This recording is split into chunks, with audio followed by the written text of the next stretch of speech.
नमस्कार दोस्तों, मैं हूं संडे हॉरर और स्वागत है आप सभी का मेरे चैनल पर, जहां हम लाते हैं आपको रोंगटे खड़े कर देने वाली खौफनाक कहानियां जिनसे आपका दिल दहल जाएगा। तैयार हो जाइए एक और खतरनाक सफर पर, जहां डर और रहस्य आपको घेरे रहेगा। तो आज की कहानी सुनने के लिए बैठ जाए और याद रखिए, डर के आगे सिर्फ संडे हॉरर है। मेरा नाम अरविंद है और मैं एक निजी सुरक्षा गार्ड के रूप में पिछले 7 सालों से काम कर रहा हूँ। मैंने कई स्थानों पर रात की शिफ्ट में काम किया है, लेकिन कभी कभी कुछ जगहें ऐसी होती हैं जो हमारे दिल में एक अजीब सी घबराहट और डर पैदा करती हैं। ऐसी ही एक जगह की रात ने मेरी जिंदगी को बदल दिया, जिसे मैं कभी नहीं भूल सकता। ये घटना लगभग 2 साल पहले की है। मुझे एक पुरानी फैक्ट्री के गार्ड की नौकरी मिली थी। यह फैक्ट्री पहले एक कपड़ा मिल थी, लेकिन पिछले कई सालों से बंद पड़ी थी।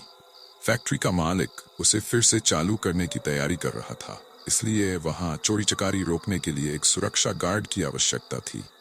मुझे नौकरी अच्छी लगी क्योंकि वहां ज्यादा काम नहीं था। बस फैक्ट्री की चारदीवारी के भीतर पेट्रोलिंग करनी थी और रात में फैक्ट्री के मुख्य द्वार पर बैठना था। जब मैंने पहली बार वहां ड्यूटी शुरू की तो जगह देखकर मुझे अजीब लगा।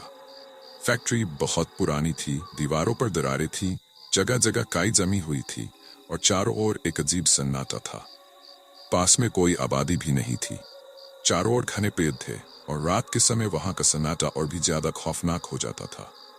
मुझे लगा ये सब मेरे मन का वहम है। मैं काम करने लगा और शुरू के कुछ दिन सब सामान्य रहा, लेकिन एक रात कुछ ऐसा हुआ जो आज भी मेरे रोंगटे खड़े कर देता है। उस रात मेरी ड्यूटी का समय रात 9 बजे से सुबह 6 बजे तक था।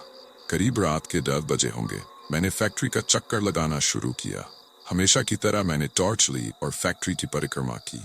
सब कुछ सामान्य था। मैं वापस मुख्य द्वार के पास अपने केबिन में आकर बैठ गया। ठंड की रात थी, इसलिए मैं अपनी जैकेट में दुबक कर बैठा था। अचानक मुझे फैक्ट्री के अंदर किसी के चलने की आवाज सुनाई दी। पहले तो मैंने सोचा कि शायद मेरी ही परछाई से आवाज आ रही है, लेकिन कुछ देर बाद मुझे फिर से वही आवाज सुनाई दी। ऐसा लगा जैसे कोई अंदर बड़ी तेजी से चल रहा हो।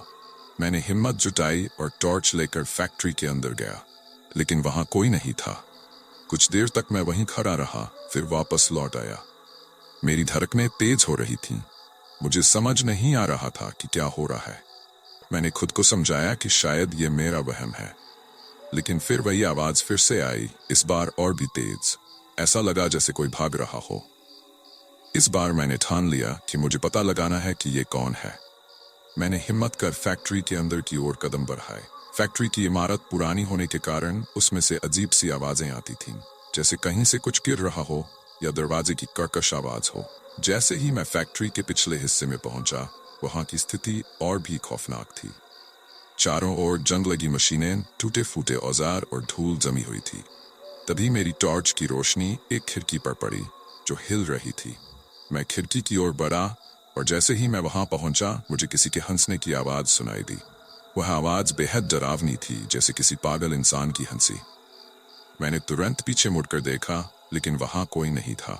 मेरी सांसें तेज हो गई थीं और दिल जोर जोर से धड़कने लगा था। मैंने जल्दी से फैक्ट्री से बाहर निकलने का सोचा, लेकिन तभी कुछ ऐसा हुआ जो मेरी आंखों के सामने से कभी नहीं मिट सकता। मैं जैसे ही फैक्ट्री के गेट की ओर बढ़ा, अचानक मेरे सामने एक काले साये जैसा कुछ खड़ा हो गया। उसकी आकृति इंसान की तरह थी, लेकिन उसका चेहरा बिल्कुल साफ नहीं था। उसकी आंखें लाल रंग की थीं और उसकी उपस्थिति से एक अजीब सी ठंडक फैल गई थी। वह साया धीरे धीरे मेरी ओर बढ़ रहा था। मेरे पैर जाम हो गए थे। मैं चाहकर भी वहां से हिल नहीं पा रहा था। वह साया मेरी ओर बढ़ता गया और मैंने अपने जीवन में पहली बार ऐसा डर महसूस किया जिसे शब्दों में बयां करना मुश्किल है। तभी अचानक उसने जोर से चीख मारी और मैं वहीं बेहोश होकर गिर पड़ा। जब मेरी आंखें खुलीं तो मैं अस्पताल के बिस्तर पर था। मेरी बॉडी में कई चोटें थीं, हालांकि मुझे इस बात का अंदाजा नहीं था कि मुझे ये चोटें कैसे लगीं। वहां डॉक्टर और पुलिस दोनों मौजूद थे। पुलिस ने मुझसे सवाल किए, लेकिन मुझे पूरी तरह कुछ याद नहीं आ रहा था। मैंने उन्हें सिर्फ इतना बताया कि मुझे एक अजीब सा साया दिखा था। पुलिस ने मेरी बात पर यकीन नहीं किया। उन्होंने इसे एक साधारण हादसा बताया और कहा कि शायद मुझे कोई जानवर आकर घायल कर गया होगा। लेकिन मुझे यकीन था कि वह कोई जानवर नहीं था। मैंने कई बार उस घटना के बारे में सोचा, लेकिन मैं खुद भी समझ नहीं पा रहा था कि वह साया असली था या मेरे दिमाग की कोई खौफनाक कल्पना। उस घटना के बाद मैंने उस फैक्ट्री में नौकरी छोड़ दी, लेकिन उस रात का डर और वह साया मेरे सपनों में आज भी आता है।